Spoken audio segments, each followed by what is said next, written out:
Hey guys, it's QuickyBaby and welcome back to World of Tanks, and this time we've got the pleasure of watching xdeterminens, not determines, but determinens playing in the Tier 9 American medium tank, the T54E1. Now, I really despise fighting against these vehicles because their turret armor always seems to magically manage to ricochet a shell. Now of course, some parts of it are flat and easy, but other parts of it are very well angled, and it doesn't matter if it doesn't have the thickest turret armor in the world, it just seems to pull off those magic bounces. The hull armor as well, it's kind of shaped in the way that sometimes it will ricochet if it just hits the right kind of place. But that's not the real reason why most people hate the T54E1. It is because of that dastardly 105mm auto-loader. 4 rounds, 390 alpha damage per shell, that's 1560 magazine potential, with only 2.22 seconds delay between each of the shells. That is just so much more deadly than, for example, the AMX 50-120, which is the Tier 9 French heavy autoloader, which I guess when you think about it is fairly similar. The T54E1, with having that just lower shell delay, just seems to put out the pain much faster than the AMX 50-120. But it is quite a bit slower than the French heavy tank, which is a bit weird considering this is a medium and that's a heavy. Now, one of the depressing things in your autoloaders is when you only get the chance to fire a single shell, right? He only manages to put a single round into his opposite number there, the T54E1, and then you're left with 3, and you can choose to have this monster long reload, which is 36 seconds to be able to reload the magazine fully. And so, yeah, getting left with only 3 rounds in the magazine is unfortunate. But what is fortunate is the fact that he managed to catch that T54E1 napping. And he goes around the corner, puts 1 into the side of the T32, and I guess he's a bit annoyed by the TVP-V2U because he put his gun in the way. Now, Determinens is going to do something completely wrong here. Determinens is going to show that he is a bit of a bastard at times, and he gives the TVP-V2U a little bit of a bump from behind. Now, look, that's never the right thing to do.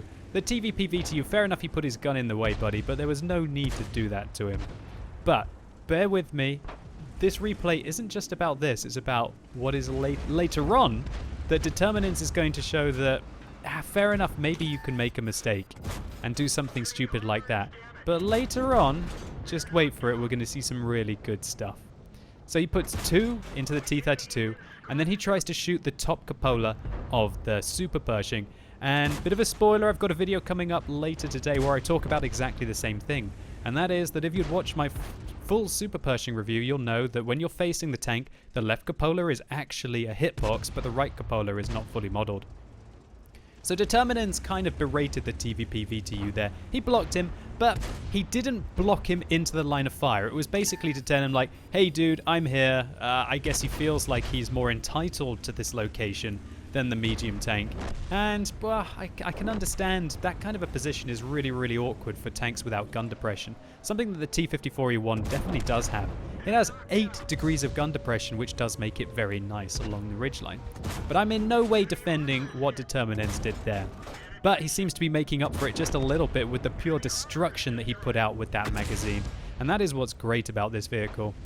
Some tank fired a high explosive round at him there, but very low caliber one because there's no artillery on the enemy team, and he only takes 111 damage. Not too bad there. So this is the kind of awkward period for the T54E1. It doesn't have terrible DPM, but it's certainly not the best. Its DPM is 2,200, just under. That's not brilliant, but then again, it's not disastrous. And so that means that he manages to reload in a fairly long amount of time, but then this is where this tank is just so punishing. 1, 2, and it looks like the Tiger behind him messed up a little bit and shot his tracks, locking him down in place, but that doesn't look like it really matters. Now the Tiger apologizes in chat. The Tiger says, sorry. And then Determinen goes, no problem. So it looks like he's already starting to cool down a bit, and maybe he just had a bit of a rush of blood to the head earlier with the TVP-V2U. Maybe he's trying to go for that 3rd gun mark, because he's already got 2, and maybe he felt that gun block, although really that's a very small thing to do to somebody in World of Tanks, was stopping him from putting out the pain. So Determinens is in a reload state right now. T54E1, he's just got to basically wait to see how the game develops around him. But one thing that's interesting is that even though he's done 4,000 damage in 5 minutes and picked up 4 kills, his team don't seem to be really any better for it. I guess he's keeping them even at the moment with 6 kills on either side. Oh, this IS. Oh dear. Awareness of a potato. Poor guy. He gets shut down by a tank that's 2 tiers higher than him. And a great shot there into the track of the IS-3 holds him in place, allowing him to unload the rest of his magazine. Now, something is firing high explosive rounds at him there. God, he takes another 2. 153 and 251. Have they heard of AP rounds? But then again, I guess maybe they feel that the frontal armor on the T54E1 is as troll as I think it is. So, completely devastates the IS-3 there. You're seeing exactly what the T54E1 is good for. Short, bursty combat where hopefully it's able to penetrate all of its shells. And the reason why I talk about penetrating all of its shells is because that really is the weakness of the T54E1. Oh gosh, another... Okay, it looks like we finally found out what's been firing high explosive rounds at him, as the Borsig hits him, knocking out his loader and doing 296 damage to him. That's not a small amount. But I digress. What I was talking about is the main weakness of the T54E1, and that is the penetration of its standard ammunition. It's only 210. That's not very good for when you have to engage equal and higher tiered opponents in the front, but there aren't really any higher tiered opponents in this game, and there aren't that many equal tiered opponents either. And so one of the key weaknesses to the T54E1 has been completely mitigated by purely just being a top tier tank. And this thing just feels like it is such a bully when it is top tier, but also can be rather nasty when it isn't top tier and having to deal with those tier 10 vehicles. For me, when I first played this tank, I thought it was absolutely scary, and I still think it is. Fair enough, it does have some weaknesses, but this is the key point of the game. So, with the rest of the team completely wilted away, now down to 2 tanks, Determinens teams up with the Centurion 7-1. Gosh, Fluff and Go? I like that name. That name's great. Fluff and Go, a big shout out to you. So we're seeing that Determinens earlier on in this replay showcased over here that sometimes he is not going to be a team player. But now at the end of the game, when the going gets tough, and I guess he feels that he's met somebody that he feels in some kind of an affinity with, he's going to make an unexpected friend in the form of the Centurion 7-1 as they go 2 versus 6. Well, make that 2 versus 5 now as they rip apart the Ripper pattern right in front of them. Now this is where the T54E1 is rather awkward with regards to teamwork. Obviously you fired a couple of shells, but Determinens is doing some really good communication here with the Centurion 7-1 on his team by constantly telling him how many rounds he has left in the chamber by pressing his, well, not the chamber, but the magazine by pressing his F8 key, and that can be very useful.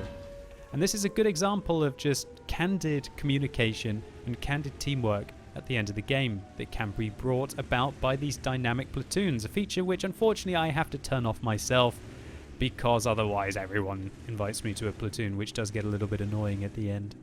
But if you're not me and you're not harassed by all of you lovely people when you're playing World of Tanks, then you know what the dynamic platoons feature is. It's pretty cool. Okay, so now the pressure really is on. This Black Dog and the Tiger are spotted in front. There's also an IS-3 with 5 kills on the enemy team that they're going to have to certainly watch out for. But there is the IS-3, and thankfully he is low on hit points. They really need to do something before the Borsig and the Sturrer Mill do manage to catch up on them.